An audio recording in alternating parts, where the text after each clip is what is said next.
Today's episode is going to be about money. Hey, we need to learn how to invest. I personally know I was taught how to make money. I know how to hustle. I know how to work hard and make money. But when it comes to actually saving it, I know how to spend it too.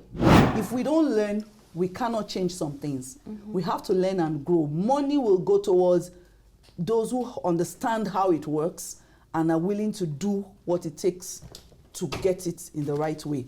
So behaviors will need to be changed, lifestyle will need to be modified, and of course, the things that need to be done because money does not play to sentiments. It plays to the rules by which it works. The Dimdin podcast, a safe space to talk about misconceptions, perceptions, assumptions, and frustrations. Join us for conversations and stories that explore how embracing our differences leads to a balanced, strong, and harmonious world. Hello, and welcome to the Dimdin podcast, your very safe space to have conversations about misconceptions, perceptions, assumptions, and frustrations in the African community, amongst us here in the diaspora, and our relatives and friends back home. I am your host, Becca, and we're here to have another juicy conversation, just like we do it. To all of those who have been making time to like and subscribe to our channel and to watch our content, we are so very grateful. Thank you. To those who have not done so and you're looking for a reason to do so, please go and do so now. Thank you very much. Okay, today's episode is going to be about money. Hey, we need to learn how to invest. I personally know I was taught how to make money. I know how to hustle. I know how to work hard and make money. But when it comes to actually saving it, I know how to spend it too. I've got that skill. When it comes to actually saving it, I'm not as good in that area. To have this conversation with me today, we have a brilliant, beautiful guest with us that is originally from Nigeria. Her name is Ibiemi. She's the CEO of Smart Wealth Advocate.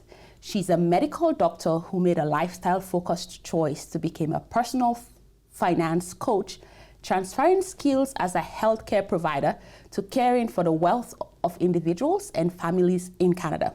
With a combination of a diploma in accounting, life insurance license, cash flow planning specialist designation, and 12 years background in medical practice, she offers individuals and families holistic financial care the same way a family physician or GP attends to the varying health concerns of a family.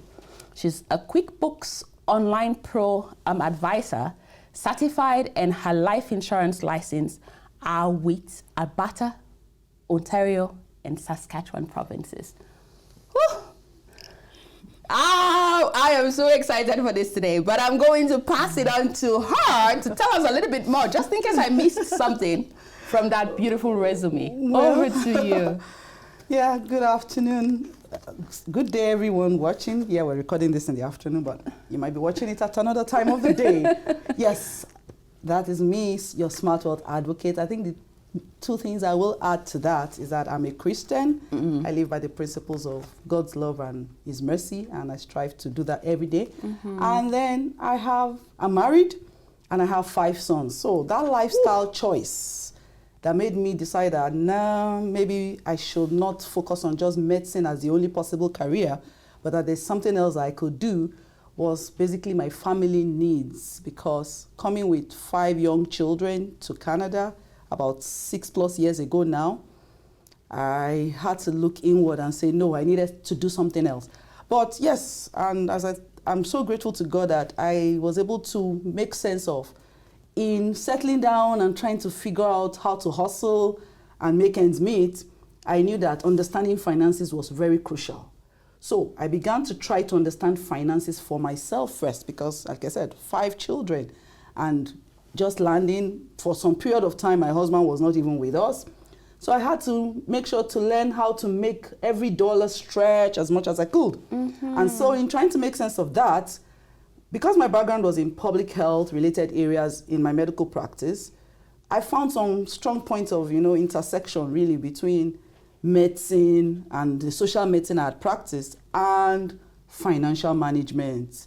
So, and that's how every time as I grew at it, as I got into the profession, did my bookkeeping studies, got my life insurance license and began to practice, I kept seeing things that I could bring from having done medicine to how I ask questions, how I listen, there's one thing in medicine called review of systems where you have to even though someone came to complain about maybe headache, you have to check, is there anything going on with the lungs? Is there anything going on with the heart? Is there anything going on with the kidneys? You ask questions in all areas. And so for me, in practicing financial care, I check everywhere. I ask all the questions in all areas. And that was why I needed to add on more things to be able to be more holistic. Cash flow planning is like the beginning of it. We're trying to get people to have life insurance, but they'll tell you they can't even bring out the premium. So what's going on? What's going on with money that they cannot bring out premiums? And that's how I got into cash flow planning, began to understand more about how to even start saving little, no matter how little, how to cut the things that are wasting us money, so that when we cut the areas that we're losing money, then we can have more in our pockets. Beautiful. And so Beautiful. here I am. So that's definitely a really good segue to the next question. There's this aspect about, first of all, I am still blown away at how we grew up like in Africa, and every parent wants their child to be a doctor, this, like a lawyer and that. So to have transitioned from a medical doctor to the profession that you are doing right now, like the insurance and all, I am blown away, right? Like it definitely must have a lot of substance to it for you to have made that huge decision. But coming back to that segue, there is this high belief system in Africa that those of us here in the diaspora do not have any money problems at all. Yet those of us here in the diaspora, even with the lifestyle that some of us tend to flaunt all the time, we do have a lot of grumbling and complaining about the money comes fast, it goes faster. We don't see savings. When we file our taxes, the figure we see, it's like a big lie because it's not in my account. Is it really difficult to save? Yeah, well, I'll say yes and no. Okay. And the simple reason for that is that since coming here, one of the basic things that I began to understand early was money mostly is about your mindset. It's about your mindset. So if you say it's hard, then it's hard. If you believe it's possible, you'll find a way. Okay. That's about as simple as it sounds, but genuinely true, because eventually you see that it has to do with our values and priorities and the lifestyle that you choose. So if you want to save, you have to make it like a commitment. I want to save. I know I need to save. Remember that we won't always work, right? So if we're earning something now, yes, it's nice to be able to spend it, but at the same time, we have to protect the future. And the way to protect the future is to save.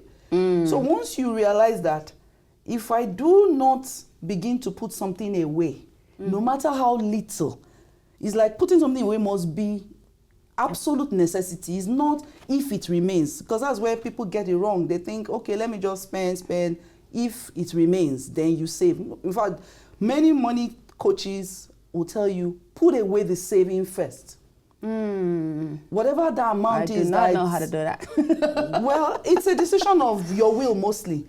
And that's where cash flow planning would come in anyway, because if you earn 3,000 and we can sit with you and say, okay, this 3,000, what are the compulsory expenditure, rent, utility? We list them out. We call them committed expenses. Okay. Once we itemize your committed expenses, and usually, depending, if your committed expenses that are compulsory, absolutely, if they are more than what you earn, then there is a need for us to sit down and readdress them. It might mean that you are living in a rented place that is above your means, because the rule of living below your means is very crucial. So that's cash flow planning. The money has come. We know it's 3,000 every month. And we're saying, let us actually settle down and plan it. Let us say, okay, these are the things that must come out. Then after these ones that must come out, what is left?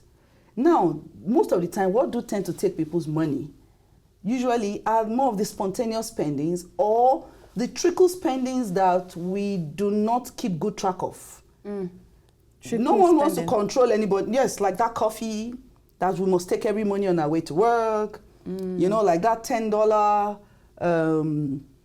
burger at Subway that we think it's our constant lunch. Because those are the ones that is possible to cut down on and find replacement for, and then you could have even more money in your pocket. But yeah, so I'll say it's possible to save. It's possible to save. It's your mindset, because money does not play to sentiments. Money doesn't play to sentiments. It's not about how emotional you feel about it. It's about being objective. And objectivity is basically you're able to look at the facts and let the facts tell you the truth based on what you're saying. So, do you look at your bank statement? Do you even look through and say, what have I spent my money on? Like, we actually should do that monthly? Yes, please. Oh. Yes, because it's scary though sometimes. Well, that's where people like us are available to you to help out. Okay. That's why we are, because yes, it's just like the way you go to the doctor. Like I said, I will always compare what I do now with practicing medicine, because there's so much similarity to it. If you have that pain and you just stay at home with it, well, you can bear it and bear it and bear it, but it might finally push you to say, I need to go see my GP. Right. Or I need to go see my family doctor. And then when you get to the family doctor, he's able to, like, you know, ask you the right questions, probe in the right areas. He'll send you for blood work. So maybe I'll do your bank statement review for you as your blood work on your money. So that, I remember a friend, a client rather, who I said, send me 3 months of your bank statement. And so when she sent it, I settled down, I put it in Excel sheet, and then I found, you know, I did this sorting, yes, so sorting based on the same thing. And then I was seeing some monthly deductions, and I had to send her, I said, this thing, what is it? She said, oh, you mean that money is still coming out of my account? I'm like, okay, what is it supposed to be? She thought she had canceled this subscription for over 6 months. Oh, but wow. it was still there somehow. That happens. It does. So, it does. If you are not able to look through your bank statement, perhaps you can bring it to me, and I'll be glad to offer you that service. But you must look through it. Some of us are having subscriptions that we are not using. So, you have to be able to look at the facts and let the facts tell you the truth. You might look through your bank statement and realize that, oh my goodness, I spent $300 on coffee and eating out last month. If you are not happy with it, then you now make steps to change that. Okay. But if you don't look through your bank statements at all, then you're not even taking the step to find a way to change the narrative. And you don't see a problem at the end of the day.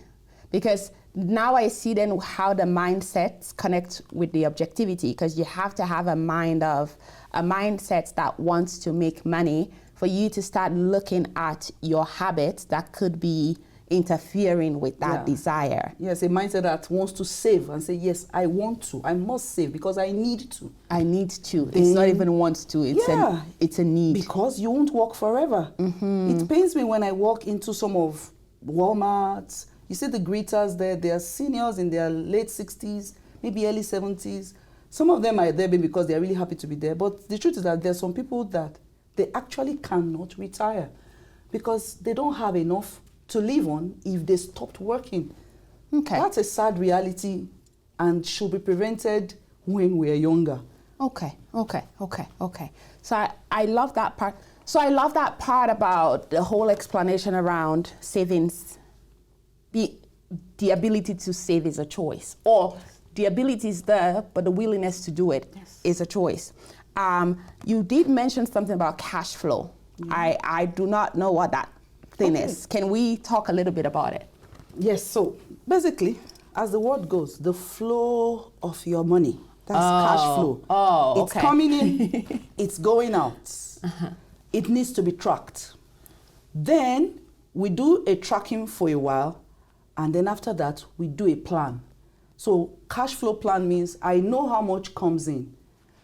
If we sit down and itemize the things that we need to spend on, so we now break it into committed expenses, that means the regular bills that must be. And then the one we call spendable, which is more of the things that are lifestyle based, like, grocery, eating out, clothing, all the other ones that they might not necessarily be fixed, but they just sometimes come up once in a while and we just do it.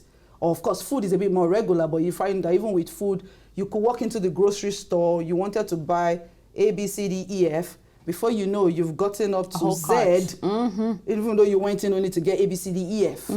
So those kind of spendings are put in the spendable category, while we have the committed. So cash flow, and then cash flow planning in particular is, let's know what's coming in. Let's understand what's going out. The committed must be, and then you, based on what you really desire, because the first thing is you must ask yourself, do I have goals I want to use money for? Do I need $1,200 in the next 6 months maybe to travel? Then we assign a task to every dollar and recommend a spendable amount for the daily living, which will be based on your goals. And then we may just find out that we can bring out something to save. So a cash flow plan will help in saving, and it's a plan, right? So what is a plan? We've itemized what needs to be done. You just go ahead and effect it. So even when you help them, because as you're talking now, I'm like, oh, you're still a doctor, but just a financial doctor. Yes, basically, thank you. That's it. I guess my doctor brain is going to work in the area. So when you're like looking at that holistic health, when your financial health is struggling, she's your go-to.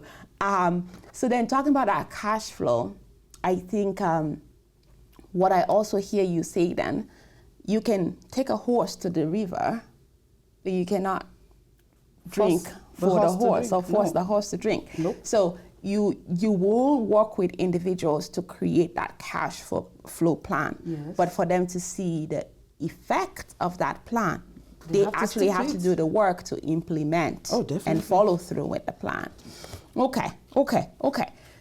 You had mentioned something about, or something I saw on your website also about emergency savings. Yeah. What is that? Well, simply put, it's just the savings that you put aside for an emergency situation. Earlier on I talked about the fact that you have committed expenses. Basically, they are the regular things that we tend to spend money on like every month. But painfully, the reality of life is sudden things come up. Our vehicle goes to repairs, and then they tell you there's this major fault. It needs to be fixed. If not, you may not have a useful vehicle down the line in the next 3 or so months. And the cost of that fixing might be $1,000, might be $1,000 plus.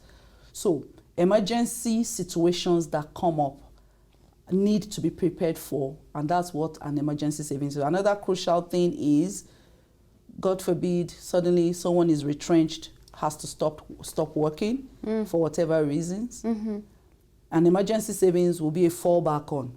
So that's what an emergency savings is supposed to be. It's like the saving you put aside for emergency situation that were unplanned. And it is recommended that one should aim to build the emergency savings to as much as 3 to 6 months worth of what your monthly spend. So if normally on a month you maybe spend $3,000, then you should be aiming to build your emergency savings to as much as $9,000 to maybe $18,000 over time. That you don't use, you just have it there? Yes, have it there. Like I said, it's recommended as 3 to 6 months. But of course, let's even start with 1 month's worth of emergency savings. It's generally assumed that a good portion of the population are living paycheck to paycheck, which is honestly a sad reality.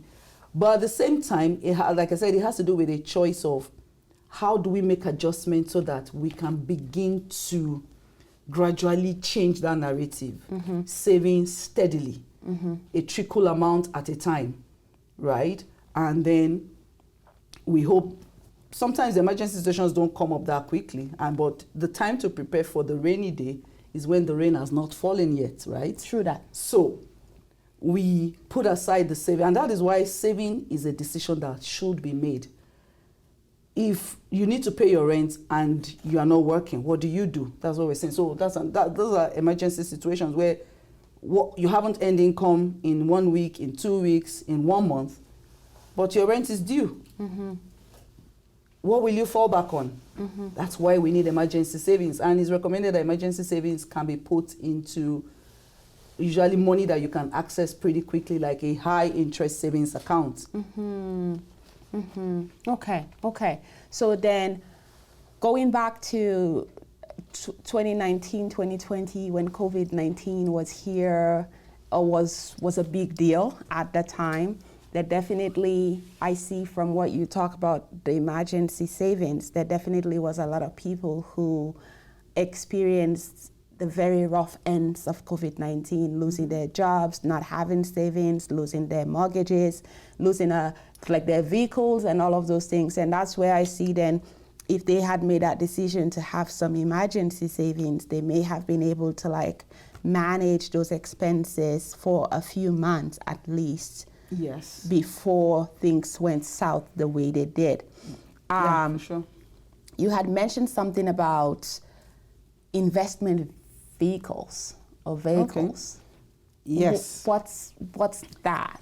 Yeah, investment vehicles basically has to do with how do we grow the money? Yes, we've talked about, so yes, we start to save gradually, but how do we grow the money some more? Because the thing about saving is this: if we're just putting away the exact dollar value and it's just sitting in the bank, I put in $10 and then I put in $20 and it's only the value that I've put in that remains there. Let's remember that there's something called inflation. So it means that if I save only at that rate and I'm just putting it, let's say, in a checking account or even a savings account at the bank, eventually, how well does that money grow to be useful for when I need it in the future, 20 years time or thereabouts? The point is, there are different ways to invest money so that it can grow. Okay. There is the guaranteed investments funds, GIFs or GICs, guaranteed investment. It means that the amount of money you put in, they are guaranteeing it that you will not lose that capital at all, but then they put in a little interest rate on top. Most GICs or GIFs tend to be, I've never seen a GIC that is more than 5%. And that 5% is extra friendly. And sometimes it might be because you are putting it there for 10 years without touching it. So it's like a contract exchange between you and the bank. You put your money in guaranteed investment fund or in guaranteed investment certificate, and you might say, I'm putting it for 1 year, and so within this 1 year, I cannot withdraw it. If I withdraw it, I'll actually incur a penalty where I won't get my full money back. Then they offer you an interest rate for that 1 year. So it could be 2 years, it could be 3 years, it could be 5 years, it could even be 10 years. So the interest rate will tend to vary. The longer you're putting it in for, they might offer you a little bit nicer rate. But like I said, if you Google it right now, you might find out that you might not find any GIF that is more than maybe 4-point-something% or 5%. That means that's the return on the money after you left it for that long. So that's one type of way that's an investment vehicle, a GIC or a GIF. Another investment vehicle would be like the stock market. I've heard about it, but I don't know much about it. Which many people will tend to be afraid of, but again, the stock market has its own rules and uses. Now, there are other vehicles there's also the one that's called the money market, where it's just an income fund. There are those that combine stock markets and income fund. There is also bond markets, that's bonds from like government bonds or large company bonds. So these are investment vehicles that have different features and grow money differently. It requires a willingness to learn and understand. Now, there are different institutions that offer investment vehicles. Most people only know about the banks, but I'm going to be honest with you that generally the banks don't have the friendliest of rates, especially for people that don't have too much money to put in. Okay. So the life insurance companies actually have a particular product called the segregated funds that generally would have nicer rates than what the banks have. The banks also offer segregated funds, but they don't tend to offer it to a particular cap of capital amount that you want to put in. So, investment vehicles are important to understand, and it requires a willingness to learn, because you need to learn it and understand it for yourself. Even when you're using an advisor, you must ask questions in a way that helps you really make sense of what's going on. And if you have not done your own research, you might not really understand much that what the advisor is even trying to share with you. But to summarize it, investment vehicles can be GICs, like I've said, which are a guaranteed investment return, but they tend to be the lowest level risk in terms of the rate you will get back. Okay. And then we have the stock, which will tend to have a potential to give you a very high return, but also have the highest spectrum of the risk, that are stocks. And then in the middle, we have what they call like mutual funds that will combine bonds and stock. And then they also invest in a spread. So rather than going into one stock, a particular fund might be invested in maybe even 10 to 20 different stock and bonds, trying to spread the risk. So they pool 10 to 20 different stock and bonds together into one vehicle, and then your money can be put into it. So even if one of the stock in the 10 to 20, or even if 3 or 4 are doing badly, it won't affect the drop of your money as badly as putting it in just one stock. But the other thing to understand is that there's a time factor in investing. So when you're using investing vehicles, you have to decide, okay, if I want to put my money in just for a short time, you need to use the safer types. If I know that, okay, I can leave this money in to grow for like 5 years, 10 years, maybe 15, 20 years, then there's room to go for the riskier ones that have a higher potential return, because over a period of maybe 10 to 15 years, the interest rates that they will do will be averaged and could be friendly enough for you to have a good growth on your money. Okay. So there's a principle of compounding there, where time and compounding will allow the money to grow. But putting one's money, maybe like I put 5,000 in a GIC for 10 years, to me, that's not a very smart growth decision, because that money will not even keep up with inflation. It means that by the time you're taking out that money, the buying power you're going to get is going to be so devalued that you've put your money, it would have grown. It might grow from 10,000 to maybe 13,000, for example, after 10 years. But not much. In the time space of 10 years, 13,000 after 10 years, how much can you do with that? Just in the example of this 10 years. So I should quickly talk about the rule of 72. Okay. The rule of 72 says that whatever interest rate you are offered, divide it by 9. And that will tell you how long it will take for your money to double. Whatever interest rate you're offered. Let me repeat that and say it better. Whatever interest rate you're offered, divide 72 rather. You divide 72 by that interest rate. Let's say you offer 2% interest rate. If you divide 72 by 2%, that means it will take your money 36 years to double. If you're offered an interest rate of 4%, divide 72 by 4%. So 72 divided by 4 is what? Is 18. It means it will take your money 18 years to double. 18 years. Yes. So I put in 10,000 today, and it's at an interest rate of 4%. It means that in 18 years, that is when that 10,000 will become 20,000. And I love this rule of 72 because there's so much numbers I can divide. Let's take, for example, 9%. If you were offered an interest rate of 9%, so 72 divided by 9 is what? Is 8. 8 years. Yes. So in 8 years. Do I know my math well? Yeah. Me, I know I don't know my math. Okay, sure. I beg your pardon. So what I'm just trying to say is that, yes, 72 divided by 9 is 8. So the point is, it's going to take that money 8 years to double. So the more, of course, the higher the interest rate, the quicker the doubling rate. So, but the question is, again, like we talk of inflation, those who say they don't want to take any risk, you need to check whether or not you are not already taking a risk of losing on the growth value of your money. Because if your interest rate is too low, you're not going to keep up with inflation. And so you have not too optimal a growth by the time you're taking out that money. So there are several things that go into it. We can't talk about everything just on one sitting and in a program like this. Sometimes you need to come in and then we have the engaged conversation based on your own particular situation. But just to understand some basic things is that the vehicle that you are using, you need to understand it relative to what is your goal for that money. So there needs to be a way to save for short term.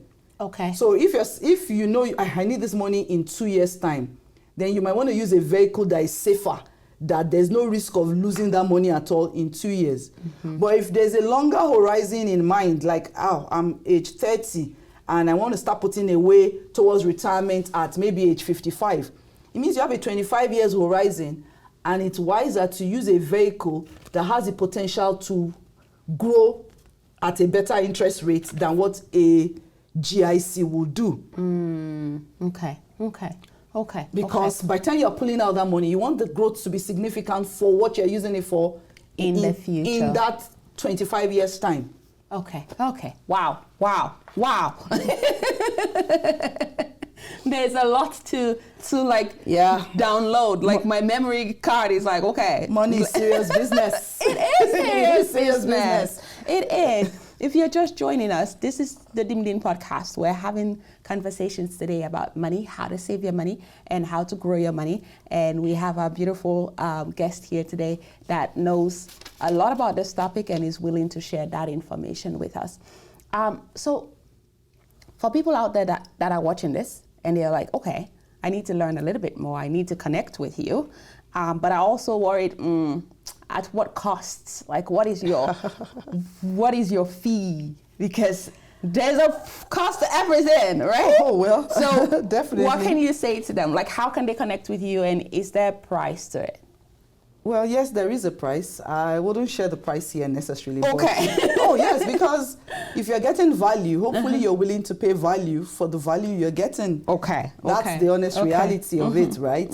But yes, the link to access me would be in the description of the video, and you can definitely get that in terms of contacting me, my website, and so on and so forth. The most important thing is to be willing to be serious about improving the money situation that you are in. And no matter how bad it is, it's possible to begin to come out of that bad situation, even for those that might be in debt, right? So, but the thing is to be ready to learn, to be open-minded, to be ready to make the adjustments that will be needed, because most of the time it's the lifestyle that leads to, especially when we talk about debt, and debt, the interest cost of debt is so painful indeed. I mean, earlier on I was talking about when you are trying to put in your money to save it, what rate you will likely get. You will see that, I don't know, do you have credit card? Yes, I live in Canada. I'll give you a few tips at the end, at some point about why you don't need credit card anymore, to be honest. Yes, but before I get to that, do you know the interest rate on your credit card? I honestly think at some point they mentioned something about 20%. Okay, I think so. Yes, exactly. Yeah. Painfully, so you can see. We talked about savings and not, and I was like, GICs, you won't get anything higher than 5% for a GIC. So is 5%, it a card? No, what I'm saying is a guaranteed interest certificate that I talked about savings, earlier on for the saving, or even a high interest savings account. You will hardly find any basic savings that is just a savings account that is, most in savings accounts, 0.85%, 0.1%, maybe 1 point something percent. But when you're borrowing with your credit card, 20%. 20. So if I borrow $1,000 and I leave it there and I did not pay it for a year, and remember it compounds sometimes daily or monthly. By the end of 1 year, I'll be owing the bank $1,219 plus or minus if I borrowed $1,000 on my credit card. So the point is, you need to know that your credit card is a serious liability. It's a liability. Only if, or unless you actively are paying off every single thing on that card. You spend 300, you make sure you pay out the 300 completely. If you are not doing that, once it stays a month above, there's already an interest rate that's been added on that balance. So, and that's another reason to be looking at your bank statement. I mentioned that earlier. Because if you look at your bank statement closely, you might just see the interest cost that has been added for that month. When you look at the next month, whatever balance carried over, the interest cost again is added. Remember, the interest is compounding. So what am I saying there? Interest is one of the basic things that is making people lose money eventually. That is now making it harder for people to save the interest on their credit card. Or to pay it off. Yes. Yeah. So I will say that there are now vehicles where you don't need to have a credit card anymore here in Canada that you can use for spending. And it's better to avoid credit card for personal expenses, for consumer expenses. If it's business, then hopefully you have a sound business plan that's going to help you make your money back so that you can pay off that credit card or line of credit. But using credit card for day-to-day spending or family life is risky. Some people don't seem to have a choice depending on what their actual income is. That means there are people who the income they earn is really, really, really low, and they are struggling to use credit cards to balance and manage. But I'm going to be honest that it's not necessarily everybody that is in this situation. So we need to check honestly what we're putting on our credit cards. Yeah. And so credit card is not, that borrowing is not the most optimal way to borrow because of the interest cost. And that makes a lot of sense because personally, I have that experience where a lot of things are happening in my credit card that I don't understand. Because sometimes you hear all this, you do all this research and they say it's better to use your credit card to purchase your groceries, pay off your bills, and then just put money in your credit card. But when I do it, I get the interest charge, like the monthly charge, the interest charge, and a purchase charge, fee. like a cash Exactly. something fee. But I'm using the credit card and I'm putting the money back. So at the end of the day, it just feels like you're paying at least $100 a month towards something that you don't even know what you're paying for. Let's be So honest, I can totally agree. the way the banks are making their money or the creditors make their money is from the interest costs on those credit cards. It's just a painful reality. We've been ripped off. Well, maybe. Now there's room to make amends. I'll give some tips that are crucial that we can do, even just from the area of our bank and the way we are spending the money or the source where which we are spending. I'd like to recommend that there are opportunities to have no fee checking accounts. So No fee? Yes, there are checking accounts where you don't pay a fee. At all? Yes. Okay. I'm not going to mention institution names here. The only thing I'll say is if you really want to know what those institutions are, you can definitely reach out and I'll be glad to tell you and coach you through it. But no fee checking account means, for most of the common banks that everybody tends to open account with, when you open an account, they tell you if you're going to make more than 12 transactions a month, for example, then this is the fee. If you're going to make up to 25 transactions a month, this is the fee. So as the number of transactions that you make on your checking account increases, there is a charge to it. So your fee per month sometimes could be as high as $12 a month, depending on how many transactions go through your checking account. And so because sometimes you're not even sure how many transactions a month will I make, what am I putting on? Long story short, you take on that kind of checking account. But now there are no fee checking accounts. In fact, if you Google it, no fee, NOFEE checking account, just Google it. You'll see options that will come up, at least here in Canada, and you can access it. Even you don't need to walk into any bank. You open an account with them online. You just need to do the normal security processes as you would have done with a regular bank, and you'll get your account. And then so one way would be, even if you're already using like a traditional bank for your income, just lump sum transfer your income into that no fee account. So automatically you go back to your maybe BMO or CIBC or Scotia and tell them, please, I want to cancel the package I have with you and pay the least possible monthly fee. If they have the one that takes only $3 a month or something, go for the least possible monthly fee account, such that only your income comes in there. You don't need to change your income account. Though if you wanted to change it to this no fee account, you could do that, but you don't need to do that necessarily. But you lump transfer all the money into the no fee account. So that all your deductions can then come from. The only thing you would then do is to go change all the various maybe payment processes that already use that other salary account, right? Or that income account where because it is the number of transactions that you are making on it that is making you pay that monthly fee that you're paying. So we're saying save that monthly fee by getting a no fee checking account. Then as much as possible, be determined to only spend the money you have. The money you actually have should be all you want to spend. So one way to also do that, there's a credit card that is a prepaid credit. I'll mention the name of that one. Coho is the name. And if you like my referral code, you can also reach out to me. But Coho is a prepaid credit card where it runs like a credit card, but the difference is that you put in money up front. So let's say you know that it's only $500 I want to spend this month. Put in $500 onto your Coho card, onto your Coho account, and then spend with that card.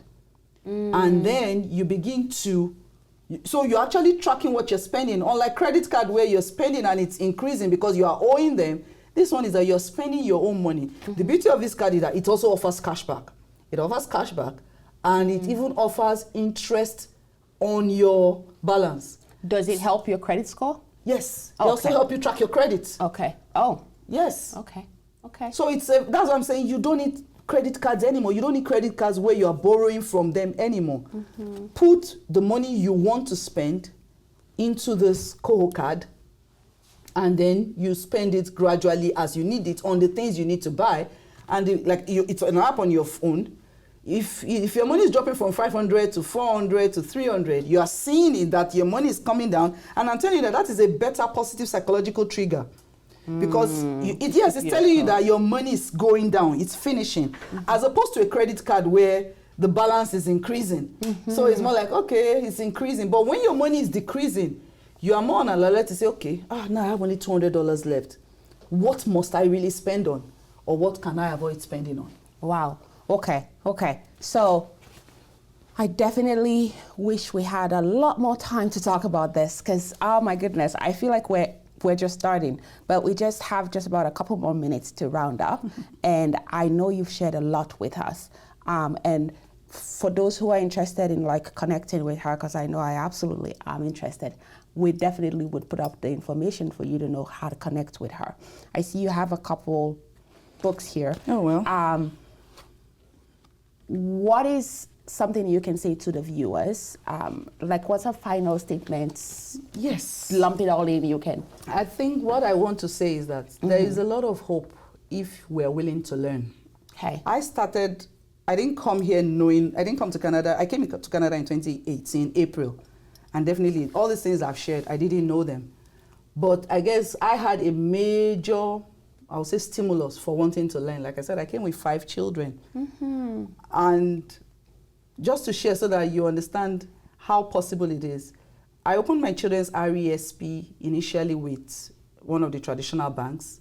And I didn't like the growth on it. Eventually, when I became got more information and knowledge, and the brokerage that I was working with, I got to know about segregated funds. I moved my children's RESP from the bank and moved it to the segregated fund I mentioned earlier on. I was checking it 2 days ago. Basically, I think when I started that particular account, I moved there probably about $3,000 that I put in initially, some of the money we came with.